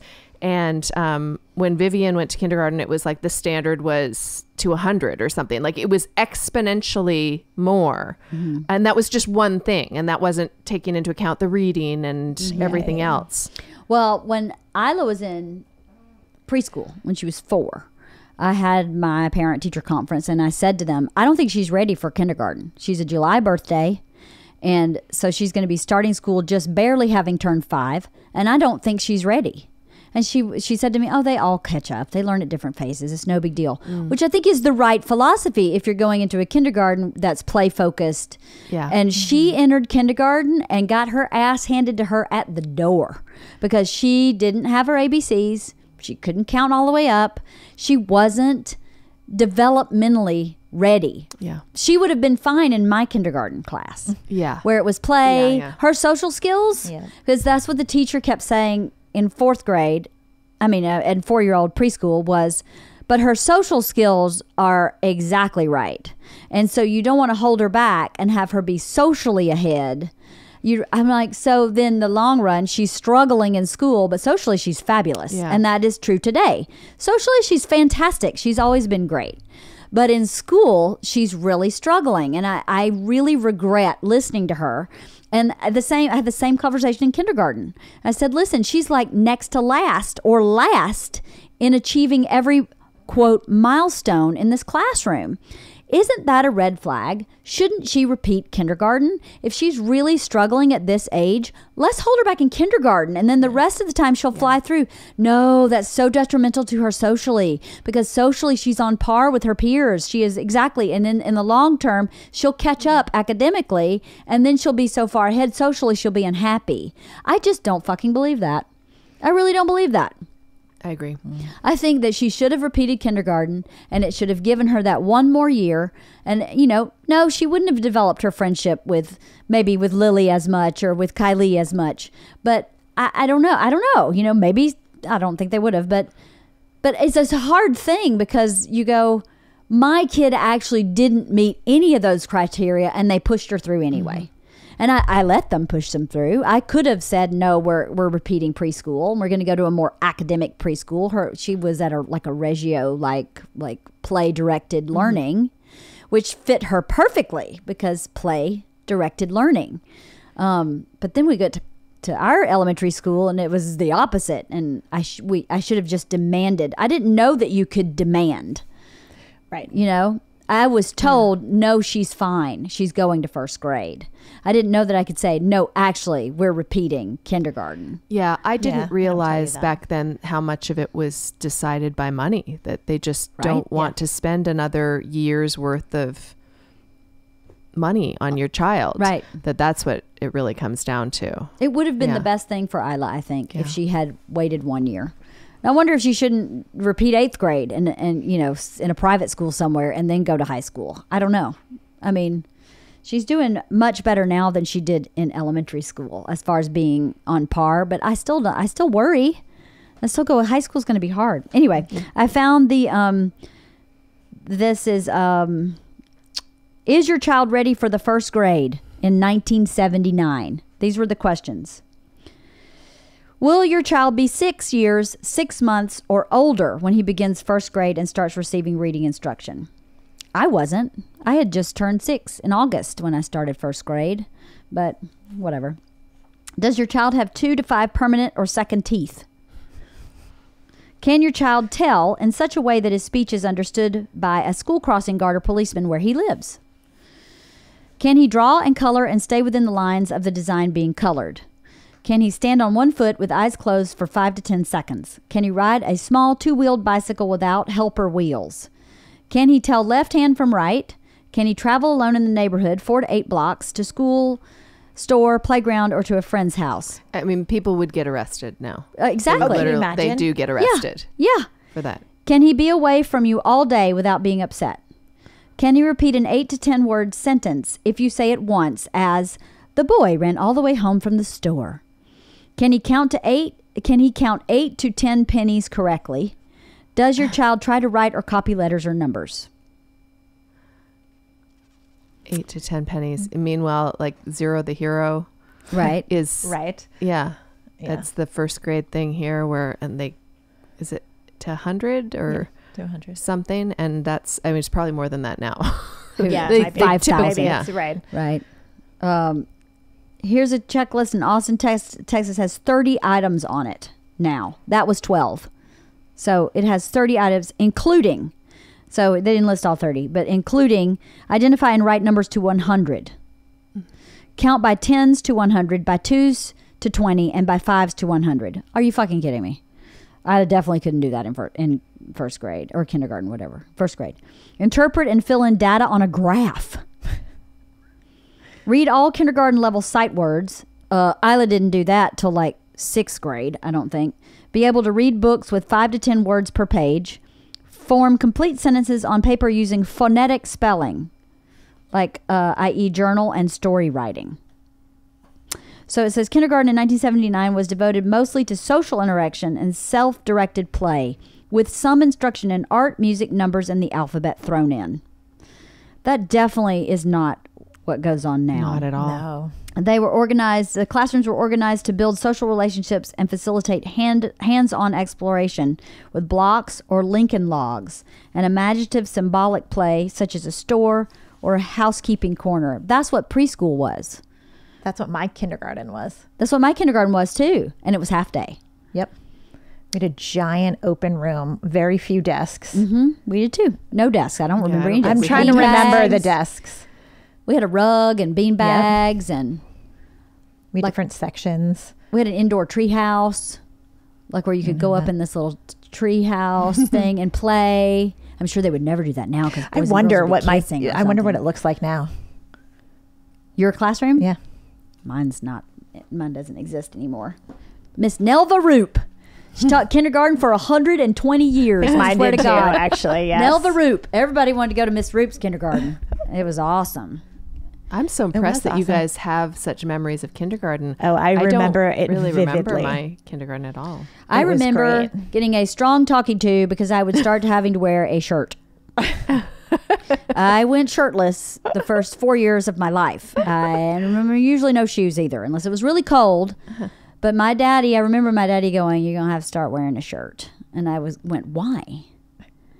Why? I don't understand why. Because you're going to school now. You got to wear a shirt and shoes. They may let you take your shoes off at school, but you got to show up with them." And I was like, "That fucking sucks. I'm not wearing a shirt." Of course I did. And I remember being in love with Casey Teal and riding the tire swing with him in the yard, and I was in love with Casey Teal. Tire swing. And we ended up holding hands in first grade a lot. Oh my God. I was in love with him pretty much my whole life. And I remember wearing this hat because I was this dress that my grandmother had made because it was almost bicentennial year. It was 1975. So we were getting ready for the big bicentennial that was coming up, right? And she made me this like Little House on the Prairie dress with a bonnet. With an old bonnet, like a bonnet like you would wear. Yeah. And I used to wear it to school all the time. I thought it was the best thing ever. Maybe that's how she enticed me to wear shirts. She made me a Little House on the Prairie dress because I love that show too. Oh, that's funny. I have a lot of memories of kindergarten. I remember crying a lot in kindergarten, wanting my dad. Wow. I don't know. Anyway. So, number 4, decline of play. We talked about that in the last podcast, right? Mm-hmm. We don't play anymore as adults either enough. But yeah, homework is too early, and play is how they work out conflict, like we were talking before. So they don't know how to do that. So then everything is unsafe. That would make sense. Yeah. Right. Number 5, safetyism, making everything safe. Well, they were talking about this on campus where they have safe places where there's no like bad speech or bad things. You can go to this like safety zone. Yeah. How crazy is that? Yeah. It's bananas. It is bananas. You have to take responsibility for your own sense of safety, though, because it's one thing if you're feeling unsafe, if something is very triggering for you, it's one thing to go, you know what, this is like, I have issues with this certain thing. I'm going to remove myself from the room because I just can't handle this right now. I'm just, feeling too fragile for whatever reason. Like the elephant is driving the rider at this point. And that's totally... Of course, that happens to us all at some times. Of course, you have to remove yourself from the situation, or you're like, okay, I'm going to go create my own little safe space right now. I'm going to take myself to Starbucks and get myself a chai tea latte. Do it, girl. But to have that to have the need for a safe space to be provided by the college is so... Well, it's not taking any responsibility for yourself. There's it's no personal forcing someone responsibility else to take care of you. That's right. Well, and they were talking about one of these safe spaces having like coloring books and I know, right? What else? Like it's like kindergarten, like comfy like pillows and blankets and stuff like that. And I was like, huh? What? It's called home. Yeah. Right? Well, it's from over coddling, really. Yeah. It's saying you know. But the funny thing about it is over coddling, and yet it's from a system that is not allowing themselves to have kids to have the pillows and blankets and the fun and the coloring when they're little kids. Right. So it's like taking away the play when they need it, and it's backing up on them. Yeah. So there's no free lunch. You can't avoid them needing the coddling and play. It's backwards. It's being done in a very backwards way. It is backwards. Yeah, you're right. They lose their childhood. Yeah. They lose a big portion of their childhood. And we, I think, or at least I, like I was describing, overcompensate by making lunch and breakfast and picking up and dropping off and doing everything you need to lessen the load, which is placed there by this system, which is broken. That's not my fault or anything I can control. So I overcompensate, not in a way, you know what I mean? Yeah. It's like not just a parent's fault. No, absolutely. Because you're not a coddling parent who's like, oh, Georgia. Right. No. I go, there's 24 hours in a day. Yeah. This is the number of hours you can function in this day, besides sleep. Yeah. In this hours, it is not possible for you to make your lunch, make your breakfast, do your laundry, feed the animals in my house, do your chores, hang out with friends, which is important at this age. Yeah. Do softball, do your home. There's not enough time in that day. So I have to take on part of that, or I have to say, screw homework, which you can't do, you know? Right. Well, you have to pick and choose what you're going to screw. Yeah. Right? Like whether it's homework or softball or friends or fuck it, she's just not going to make her lunch. I'm just going to do that for her. Right. Do you know what I mean? Like you have to choose something. Yeah, you do. And you choose the lesser of evils. Like she knows how to make her lunch, so I guess I'll just keep doing it for her. Right. Right? Which if she had to, she could do this. Right. Right. But, you know, so I guess the way to counterbalance that, I guess, is to pull back your coddling, so to speak, in times when you can, like summer, Yeah. spring break, weekends, winter break, Right. weekends. You're on your own for this. I'll help you manage totally. through the week. Now you're on your own. Yeah. Right. And I think that is hard for some people. I think that coddling becomes a purpose for some parents. My purpose and job is to make lunch, do your laundry, do this, do that, instead of saying there are times when I have to take a step back and let you pick that ball up and run with it. And that's healthy. Purpose as a parent is to get them to be an adult. Exactly. And I think people lose sight of that. Or their need for them to be an adult is different. Is maybe enmeshed, not healthy. Yeah. So in that section about safetyism, they talked about dignity culture versus victimhood culture. Do you remember this?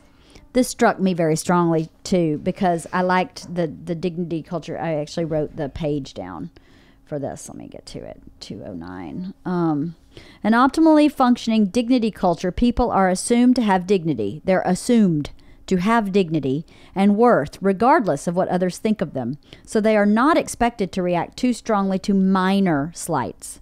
Of course, full dignity was at one time accorded only to adult white men. The rights revolution of the 20th century has expanded this somewhat, but to dignity to all. But people are expected to have enough self-control to shrug off irritations, slights, and minor conflicts as they pursue their own projects. For larger conflicts or violations of one's rights, there's reliable legal or administrative remedies. But it would be undignified to call for such help for small matters, which one should be able to resolve on one's own. So that's the thing that I go, that's actually healthy. There is a time where you go, this is past me. You know, my English professor grabbed my boob. Yeah. Go to a fucking somebody and Yeah. talk to them. Right. But my English professor showed a picture of the Venus de Milo, and now I am unsafe and can't manage myself. I'm going to faculty. Come on. Yeah. Come fucking Yeah. have enough dignity Yeah. and Right. have enough self-esteem Yeah. to go, okay, I'm uncomfortable here, but that's what college is about. Versus the victimhood mentality, which was, they defined a victimhood culture as having three distinct attributes. First, individuals and groups display high sensitivity to slight. Second, they have a tendency to handle conflicts through complaints to a third party. And third, they seek to cultivate an image of being victims who deserve assistance. Yes. Right? I'm a victim and I deserve assistance. For a minor slight, I would say, no, you do not deserve assistance. You deserve to assist yourself because that's what builds positive self-esteem. That intrinsic value that you grow from overcoming adversity, whatever that is, can't be given by someone else. It is intrinsic. For you to have a problem, if you're in a major car accident, you break your hip and you have to go through rehabilitation to walk again. You earned that. That is an intrinsic thing that you've earned. If your professor shows you the Venus de Milo and you can find a way to overcome your offense to that, that is an intrinsic value that you have earned. Forcing a third party to take care of you in those minor slights and situations does nothing but make you feel worse about yourself. It perpetuates the victimhood mentality, I think. What say you to this? I agree. Although when I started reading about that, I was thinking about my 13-year-old who was being bullied at school and who went to the principal and said, this is unacceptable. And this is what is being done. And what are you going to do about it? And it's different. She was not a victim. We were so proud of her. that sounds We're like a lot of dignity in that. That sounds very different. Yeah. That sounds very dignified. She stood up for herself because Yes. it needed to be done. What was happening was unacceptable. Right. It's like the And professor principal- grabbing the boob, where you're like, I No, cannot exactly. handle this. Yes. So this is knowing the line to draw. Yeah. So I was so proud and thrilled that she Yeah. had a voice. We were like, oh my God, she's got a voice and she's using it and is like, fuck that. I'm going straight to the principal and I'm going to That's amazing. Talk But about that is Yes, but that a is a dignity. Yeah. Right. Though that is a dignity culture. She's living in a dignity Yeah. culture. Isla's done similar things. She saw a friend being bullied and went to the counselor and went, this boy said this to my friend and it's not okay. So that's okay Yeah. too, because the friend wasn't strong enough to do it for herself. course, And he yeah. was calling her names Yeah. and making her cry. Yeah. So then you go, okay, that's something that, and she'd already told her teacher and her teacher didn't handle it. So she went to her counselor. And then you go, that's how the system is supposed to work. Yes. It's not that you don't rely on anybody ever. Right. It's that you have enough self-esteem. And you pick your fucking battles. Like, it's like, yeah, if there's something minor that's happening, I didn't like all the naked portraits of women that were in this art class. Will you fucking buck up and go, well, you know what? Maybe I'm uncomfortable with seeing a lot of nudity, but this is art. Or And maybe this next is what time don't art- take an art history class. Yeah, exactly. Like, what the fuck are you this expecting? is art. Yeah. Yeah. This is what art is. So Totally. buck up. Or like, I am offended by calculus. I feel unsafe by calculus. Calculus really makes me feel threatened. Calculus does make me feel unsafe. Oh, but that's my statistics own was fault. mine. Statistics, no way, man. Statistics only D. I go. Now I feel unsafe. So I should be exempt from taking statistics, right? I don't know. That dignity culture is, to me, I'm a big like label person. And if I can label something, then it gives me like a parameter to function within or think about. You know, so thinking of it as a dignity culture as opposed to a victimhood culture was really good. I liked that a lot because I went, dignity is something every person has the right to have, to own, to really fight for your dignity. So if you break it down to that, is this a threat to my dignity? No. Okay, then this is something I can handle myself. Is this a threat to my dignity? Yes, then I need to get some backup. You know, to be able to really be able to see it that way is how my brain works. I don't know. It may not be how other people's brain works. But if this victimhood culture of kids could say, is this really out of integrity? Same thought process. I've always used that term for me. Am I out of integrity if I do this? Is that person... Am I out of integrity by not taking care of myself when that person is treating me that way? Yes or no? And then I can make a choice. But we don't give kids that language, you know, or that tool to say, here's the question. Is this out of integrity? Does this affect your dignity? Yes or no? And the answer will tell you how to behave. Yeah. You know, we don't really teach. I mean, I don't. It is a even good think conversation to have with the kids, though, to have that very conversation. I think the one conversation we do have with our kids is like just it all comes back to critical thinking. To just you know, think about this, like not just from your elephant, your hot emotional button, but to like step back and think about it in a critical way. What could be the opposite? Why could that person have done what they did or said what they did? Why do you think that? Is it just because they're an asshole? Maybe that's true. Right. But let's think beyond that. Is there anything else going on there? That's that thing he says here. It says, where is it? The principle of charity, he called it. One should interpret other statements in their best, most reasonable form, not in the worst, most offensive form. What seems to be happening is the students he's observing are choosing to interpret things in the worst, most offensive form instead of saying, like what you just said, is that person an asshole, or did they maybe mean to do that, or could I be misunderstood, or you know, to give them the benefit of the doubt. Yeah. That's one of the other things I always say to my kids is there's two sides to every story. So what's the other side? Like if this were a debate, how would you debate the other side? So, and it's not just about like, he's an asshole. Okay, that may be true. But what is the other, like what are the other facts? Right. And you don't have to agree with them. Like, no. But you have to at least have them in your head so you can understand, so you can make a thoughtful decision, opinion, whatever. Totally. You know? That's just a great way of looking at that. It's not easy. No, it's not easy. It's really not easy because you want that elephant to be in charge. I think it's really well, you easy. feel very righteous sometimes. Sometimes you feel very righteous and very owed. And you get caught up. Like one of the things I've been talking to Max about a lot lately, like there's been some drama in his friend group.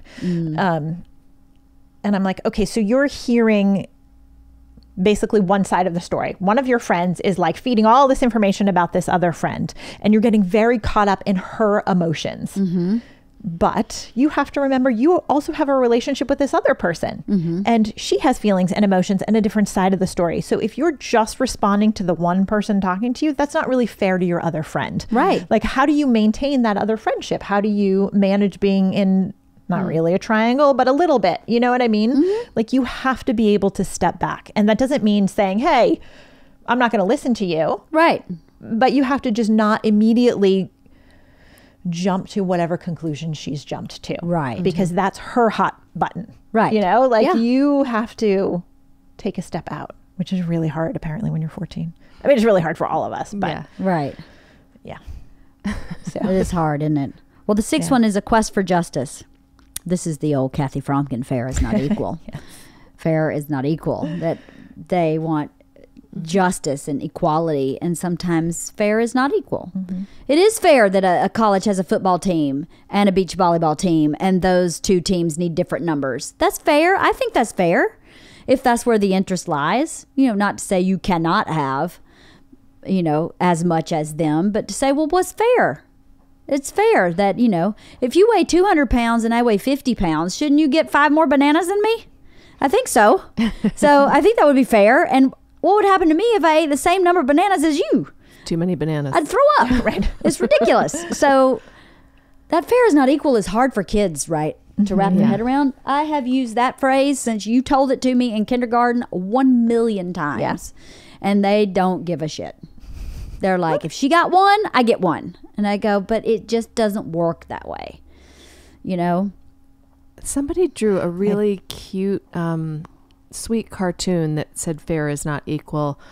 It was this sentiment, and it was some kids looking out a window, and one of them was very short and was standing on a step stool, and I can't remember what all of the differences were, but it was just showing that, like, yeah, sometimes some people need a leg up in order to be fair, because they all deserve to see out the window to see whatever was happening. I gotta dig that up. It was really, you can post it on Instagram. Totally. As your social media manager. Fair is not equal.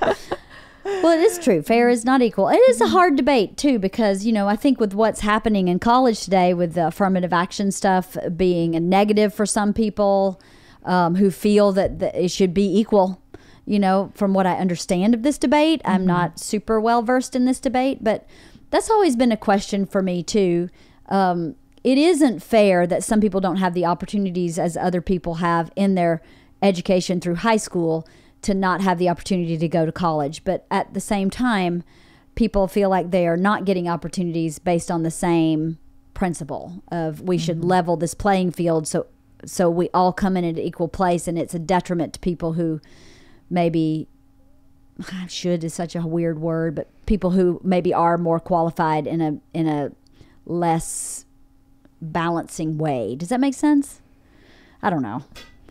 Someone was just telling me about people who like should be getting in the school who are not getting into school because of affirmative action. And then the people who are in through affirmative action sometimes have a hard time staying in school. So that's hard because you want opportunities to be given to everybody, but at the same time, you want opportunities for people to succeed in. You'd like the people who are given that stool up to see out the window, for that stool up to then have them off and running and succeeding and not set up to fail. Does that make sense? Do you see what I mean? Yeah. Like, if I would never send Isla to Yale. Not fucking ever. And she's a white girl with, you know, pretty well off parents, so to speak. I mean, I don't know that we could afford to go to Yale, but we could probably make it happen. But she shouldn't fucking go to Yale. And there's some people who shouldn't fucking go to certain places because they shouldn't, because that's not a successful path for them. And I think opportunities, if I understand this right, I may totally misunderstand this debate, are given opportunities and accepted on that path that can't actually achieve that path. And that's what that must do to their self-esteem. Like if I sent Isla to Right, that's Yale, even I would be worse. saying, you are going to fail and you pretty much fucking suck. You know what I mean? That's what would happen in her head, because I watch it happen anyway in public school. I would never do that to her. But I don't know. I don't even know how I got off on that tangent.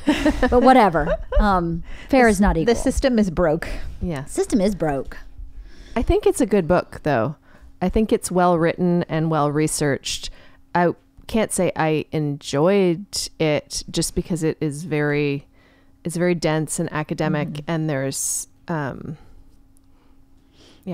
It was interesting. but Yeah. It was interesting, and it was thought-provoking. yeah, there's a lot to think about. It was very thought-provoking, and it made me reflect on my own parenting and on my life versus my kids' life, and on what I could do better, and what ships have sailed, and what we're facing. Like you said, it's terrifying to think my kid's going to go to college in this environment. And it also made me think, I'm not going to play by those rules.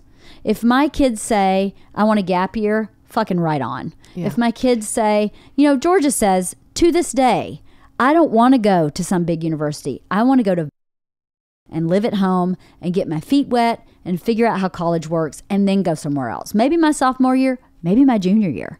Let's see how it goes. And I think one gift Georgia Kreischer has is she knows her speed limit. Yeah. She has always known her speed limit. Her high school now is fully her speed limit. And I think that is what you listen to. So when I'm reading this book, I've never had any inclination to get in that rat race of getting into the right college. That's never even been in my wheelhouse. I mean, I didn't graduate from college, and I went, but I never made it out. So it's clearly not a huge focus for me. If that's her path, totally fine. And if she said to me, I want to go to Yale, I'd be behind it if I felt like that was good for her, But it made me go, okay, there really is, for me, I'm not getting in that rat race, because that sounds like insanity. Yeah. And I don't want any part of that for my kids. I'd rather them go to I'd rather them go to college here down the street from my house and transfer into some other local LSU and go through the lazy river. Yeah, totally. Transfer in. I mean, there's so many Transfer schools student that and here for the lazy river. So many great schools, and it depends on what you wants to do. And you don't have to go to Harvard or Yale to be a successful human being. You have to do what you're interested in to be a successful human being. My son is in that rat race. He's like, He is? He is, and it bothers me because I feel Max is in that rat race? oh my God. I didn't know Fifth this. grade, when he didn't get into the one private school that we applied to, sobbing. Really? I'm not going to go to college. We were like, what the fuck are you talking about? You are 12 years old. Right. Like, they had 100% college acceptance. I'm never going to college. And I was like, oh, what have we done wrong? Right. Like, because that is terrible. And even now he's like, yep, I need to go to MIT. I was like, first of all, that's a disaster in so many ways. I think he's moved on from that. But he really is like, nope, got to go to college. I'm like, no, you really don't. Like, where do you think he slow learned that? your roll. Like, if you and Stephen, I don't believe that you and Stephen are. We are not like that No. at all, or at least I really don't believe that's the case. We don't talk about it. I try to slow him down all the time, and he is just there. And I'm like, oh, honey, you're terrifying me. That truly speaks to what society is putting out there. If you're not Right. putting that out there in your home, he's getting it from somewhere. Right. And that is the culture we grew up in. I say this Yes. all the time. Our elementary school, you were either like a straight A student or a loser. Yeah. And there was Yeah. no middle. Yeah. There was no like, she That's struggles in math, let's help her. It was like, true. she's a lost cause. I mean, I remember Isla's special ed teacher just saying to me, or her second grade teacher even, was like, I just don't know how she's going to manage. I don't know how she's going to make it. And I'm like, she's fucking 7. Right. Should we give up now? She's 7? How can you say that to me? Our third grade teacher, I was like, I'm really concerned about middle school. I would be really concerned as well. Yeah, I don't know what you're going to do with her. Oh my God. And you're like, I was kind of looking for some support and like some Wow. backup, not catastrophe thinking, Right. catastrophe thinking. That is not right. Oh, I got there's- catastrophe thinking second grade, third grade, and from her resource teacher constantly. I don't know why I'm so worried about middle school. I'm so worried. And I'm like, if you don't think my kid reads that, you're wrong. Right. Yeah. She knows that.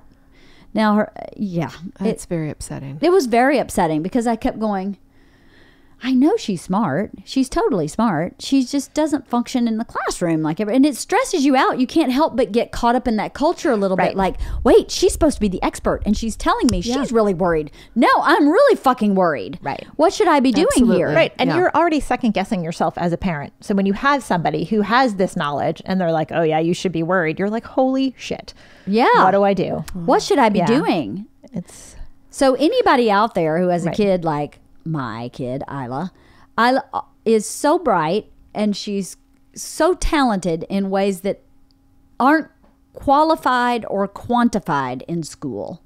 But I am not worried about her because in life, your social skills go a long way and that kid is got that going on. You know, I was thinking about Isla the other day when I was sewing something. I was working on a pattern, and there are some patterns that are like, okay, this is a top and there's the front and the back and the sleeves, and you know, anyone can figure out how to put it on.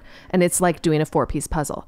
But there are some that are so crazy, the pattern pieces don't resemble anything like a garment. Right. And it's going to end up being like, I made this sweatshirt that has like a fold in the front. I've seen that. Oh, I think you made it. Yeah, it's awesome. And otherwise, it's just a plain sweatshirt. So it looks like it would be a plain.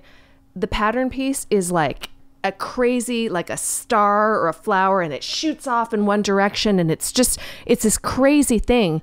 And and I was following the pattern, and I found a video tutorial, and I was like, oh my God, I'm so stupid. I'm so stupid. I'm so stupid. I could not figure it out. And I thought, I was like, Isla would know what to do because she has that spatial awareness, and it's a very specific thing, but there are very specific lucrative career paths that need that kind of brain. Absolutely. And don't need calculus. And don't need calculus. Exactly. And you just got to get her through fucking high school. Yeah. That's all. I just got to get her through high school. And if she goes to college, fine. If she doesn't, fine. Because that kid will find her way. I'm not worried about her. I'm worried about the damage that schooling will cause to her self-esteem. So far, it hasn't done any damage that I can see. But that's the concern, is because there's no outlet for her to feel like she's achieving, except Girl Scouts and art when she's drawing. I mean, which is not in school, which sucks. Because neither of those are in school. You're spending most of your day in school, right? Feeling like you're not achieving, right? Because kids who think outside the box have no place in typical education, or not where we are in school. I can't find it. I mean, she's shuffled around from teacher to teacher to try and get her curriculum in a certain way, and it still sucks. And you just go, there's just no place for her until she gets. Now, when we go to high school, I'm hoping she goes to Georgia's same high school. They have an incredible art department, and that's what I'm looking for. But there's no art in middle school. Yeah, there's no art really in elementary school to speak of either. No. So for kids like her, and there's so many kids like her that think, I mean, her spatial intelligence is always tested like off the charts. She's like tested at 18 years old in the 4th grade. So you just go, that's how her brain thinks. She can draw a model of Mount Fuji. Just don't ask her to write a paper on it. Okay. And the model will be accurate and to scale and will probably work. And there are jobs for that. Like absolutely. There are so many paths for that. So many paths for that. Sewing is one of the 3D art pieces at her high school. That's awesome. And she's like, I can't wait to get to that. She could sew like 3 days a week. That'd be awesome. What else do we want to say about this book? It was worth a read. Yeah, definitely. It was worth a read. Yeah. I have something that I would read from it. Yes. That I think this I just loved. John Roberts, the Chief Justice of the Supreme Court, was invited to be the commencement speaker at his son's graduation from middle school. Oh my God. I photocopied this and printed it out for my kids. Oh my God. I love this. I was just going to say this. So great. I added it to my Bible. Whatever. Yes. Yeah. Oh my God. Go. So he said, from time to time in the years to come, I hope you will be treated unfairly so that you will come to know the value of justice. I hope that you will suffer betrayal because that will teach you the importance of loyalty. Sorry to say, but I hope you will be lonely from time to time, so you don't take friends for granted. I wish you bad luck again from time to time, so that you will be conscious of the role of chance in life and understand that your success is not completely deserved and that the failure of others is not completely deserved either. And when you lose, as you will from time to time, I hope every now and then your opponent will gloat over your failure. It is a way for you to understand the importance of sportsmanship. I hope you'll be ignored so you know the importance of listening to others, and I hope you will have just enough pain to learn compassion. Whether I wish these things or not, they're going to happen, and whether you benefit from them or not will depend upon your ability to see the message in your misfortunes. Amazing. Love that. So good. Yeah. It's amazing. Yep. I put it in my Bible, and I'm going to put it up on my board in the kitchen. I printed it out for my kids. Yep. My kids read I put a quote of the week in my kitchen, and they read it out. I force them to read it out loud. So I'm like, maybe it'll sink in at a certain point. Right. You never know. These Like you principles never of know life. which message is going to hit at Or the right when. time. Yeah. You never know. I know Isla read one today, and she was like, it's like, you can't discover new lands unless you agree to lose sight of the shore for a very long time. And she read that out loud, and she went, huh. And I said, do you understand that? She went, yeah, I got it. Sometimes you gotta be lonely. Sometimes you gotta risk. And I went, that's exactly right. That's oh good, we're getting it. Wow. Okay, good. Yeah. Okay, so comprehension's getting better. That's good. That's good. I like that. Well, thanks for reading, guys. All right. Thanks for forcing me to read it. Thanks for always participating when I ask. I appreciate it very much. Thank you. It's always worth it. Yeah. Well, good. As long as you feel like it's always worth it. Yeah, I feel like it it's is. worth it. Yeah. Because as I always say, it's about learning something, right? Yeah. Life's about learning. And it's great to learn with friends because that way you can discuss and learn even more. Yeah. So I learn from what all my friends have to say. So thanks. What we'll have to read another book to let me know if you want to read the Body Brain What's it called? Brain Body Diet, I think it's called. I'm reading that one next. You're welcome to join me if you like. All right. Well, thank you, ladies. Okay. All right, Thank thank you. you.